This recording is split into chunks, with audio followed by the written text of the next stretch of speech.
Pozdravljeni, jaz sem Janin, tole, kar gledamo, je pa že spet ena oddaja Popotnik. Tamle zadaj za mano gledate posnetke iz Južne Afrike, ki sem jih napravil pred par leti. Ampak danes se ne bomo pogovarjali o tem, pač pa bomo nadaljevali našo zgodbo o tem, na kakšen način morate snemati, da bo to dobro in lepo in prav. Če nimate videokamere, potem boste najbrž snemali s telefonom, kar danes počne zelo veliko število ljudi. Če imate telefon, smo že zadnjič se pogovarjali o tem, da nekateri imajo zadaj 3 kamere, drugi imajo 2 kameri, kje pa sta. Tretji ima eno samo kamero ali pa mogoče celo 4 kamere. In že zadnjič smo ugotovili, da je pravzaprav zelo malo važno, koliko kamer imajo. Prav tako ni važno, koliko pikslov imajo, ker ta leča je tako majhna in tisti senzor je tudi tako majhen, da tudi če imaš več kot 100 megapikslov, ti to ne bo nič pomagalo, ker pa optika ni sposobna izdelati tako ostre slike. Vsi tisti piksli in megapiksli in gigapiksli so samo zaradi tega, ker, kot bi rekel Jelinčič, so ljudje glupi in mislijo, da če je več pikslov, potem bo tudi kamera boljša, kar pa ni nujno oziroma daleč od tega, da bi to bilo res. Če se hočete malo bolj resno lotiti snemanja, potem boste kupili videokamero. Tukaj imam eno staro, ki sem jo nabavil že pred davnimi leti, mislim, da okrog leta 96 po moje. Takrat sem kar precej pogosto kupoval kamero in vsakeč, ko je kaj novega prišlo ven, sem pač kupil tisto in staro prodal, dokler je še imela dovolj visoko ceno. Takrat si v tujini dobil kamero lažje kot doma in ceneje in se je dalo kar lepo prodati kamere. Kasneje sem nabavil tole, ki je še bolj zmogljiva kot tista, pa bistveno manjša. Ima tudi manjše kasete, DV kasete, ki se danes ne uporabljajo več. Danes so ugotovili, da se da na kartico, ki je velika nekaj milimetrov, posneti ravno toliko ali pa več kot na kasete. Skratka, danes boste pač kupili kakšno videokamero, če hočete malo bolj resno snemati. Če pa ne, se da pa tudi s telefonom še kar nekako za silo dobro snemati. Kaj morate pri tem vedeti? Prvič, število kamer smo že rekli, da ni tako važno. Drugič, da morate telefon vedno obračati takole, to sem vam že 10-krat povedal in vam bom še 100-krat povedal, torej ne po konci, ampak tako, ker so pač vsi monitorji vodoravni in če hočete, da bojo vaše posnetke predvajali na televiziji, morate imeti pač kamero obrnjeno tako, kot je obrnjena televizija, ne pa pokončno. Tudi sem že povedal, da sem nekoč napisal en takle popotniški priročnik, kjer je notri marsikaj, vse, kar se tiče potovanj in med drugim tudi vse, kar se tiče fotografije in videosnemanja. O tem, kakšna je orientacija aparata, sem pravkar povedal in zadnjič tudi, se pravi orientirati, že 100-tič povem, tako, ne pa tako. Povedati moramo še par drugih stvari. Kadriranje, statika, zoomiranje, švenk oziroma zasuk, in nasplošno več na svetu o tem, na kakšen način morate video snemati. Za danes dajmo pogledati nekaj osnovnih pojmov. Kot prvo, kar je bistveno. Pri fotografiji in pri videosnemanju vedno si moraš vnaprej predstavljati, kakšen bo posnetek.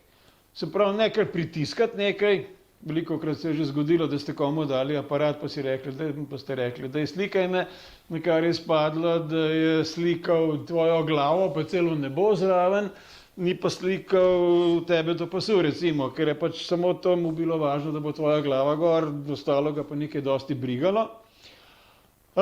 In dostikrat ste videli tudi kakšne posnetke, ki so bili obupni. Zakaj so posnetki obupni? Prvič zaradi tega, ker mi, ko gledamo okrog sebe, nas zanima veliko stvari. Pa pogledamo enega berača, pa enega prodajalca, pa eno zanimivo osebo, pa enega psa, pa eno mačko, pa enega ptiča in tako dalje. In zdaj, če boste snemali tako, da boste vsakič švenkali levo, desno, se pravi tam, bojo posnetki obupni. Vedno, kadar kaj posnameš, ti moraš vnaprej predstavljati kakšen bo posnetek. Reci, aha, dobro, bom posnel zdaj tegale prodajalca tamle, pa tistega konja tam. In potem obrni kamero tja. Za začetek pusti, da kamera teče najmanj 2 sekundi pri miru, potem šele napravi zasuk in spet na koncu počakaj najmanj 2 sekundi in potem šele ugasni posnetek. Tudi na televiziji, tudi tako rekoč profesionalnih kamermanov boste videli, da recimo nekdo nekaj posname, potem pa na polovici posnetka prekine in to je zoprno gledati. Vedno meni na začetku statiko, miren posnetek, brez gibanja in na koncu statiko, miren posnetek, brez gibanja. Kako moraš zasukati? Zasuk pomeni prehod od enega motiva k drugemu motivu. Če snemaš s telefonom, nekateri imajo posebne aparature, sigurno ste že kdaj videli, držiš takole spoda in potem je cela taka aparatura okrog telefonu, ki preprečuje, da bi telefon se tresel. Človekove roke so take, da se vedno malo tresemo, če hočeš ali nočeš. Zaradi tega ima marsikakšna kamera stabilizator slike, kar je super stvar. Telefoni večinoma tega nimajo, ampak temu se boš izognil tako, da boš telefon držal z obema rokama in to mehko. Ne trdo držal, tako se ti bo potem roke tresle, ampak lahko lepo mehko in prihaja od enega motiva na drugega. Moja prijateljica je bila pred nedavnim na enem krasnem koncertu in je potem to objavila na Facebooku in vidim, da tista slika takole poskakuje, tadam, kar se seveda spet ne da gledati. In jo takoj pokličem, pa sem rekel, kaj pa narobe s tabo? Rekla, ja, da je bilo tako fino, pa taka lušna muska, da je poplesavala zraven, ki je snemala. Ne, delajte tega, če snemate, ne poplesujte zraven, ker bojo posnetki obupni. Vedno si vnaprej predstavljaj, kako bo izgledalo, vedno nastavi tja, že najbolje, da kar napraviš vajo. Se pravi, posnel bom od tamle do tamle, potem pa posnem in glej, kako izgleda slika, pojdi tja, vedno na začetku in na koncu malo statike, pa bo vse lepo in prav. Tudi dostikrat sem koga vprašal, zakaj za vraga je snemal po konci, pa pravi, ja, če je bilo potem zgori nekaj zanimivega, potem spodaj tudi. Je v tem primeru pač, kot sem že stokrat povedal, pridi do tja, pa napravi zasuk in bo vse skupaj bistveno bolj prijetno, pa še potem boš lahko gledal na monitorju. Vsi pač ne boste svojih posnetkov gledali samo na telefonu in tudi, če gledaš na telefonu, je bolj prijetno, če ga gledaš vodoravno, kot pa če gledaš navpično. Kaj še treba vedeti? Ne švenkaj in ne pumpaj. Kaj je to švenkanje? Da napraviš zasuk, to smo že rekli, to je že v redu, ampak nekateri pač stalno švenkajo levo, desno, gor, dol, kar je narobe, vedno napravi en švenk, pa maksimalno 2 v enem kadru. Kaj je to kader? Kader je cel posnetek, od takrat, ko si pritisnil na gumb, do takrat, ko si še enkrat pritisnil na gumb in nehal snemati. Ne pumpaj. Kaj je to pumpanje?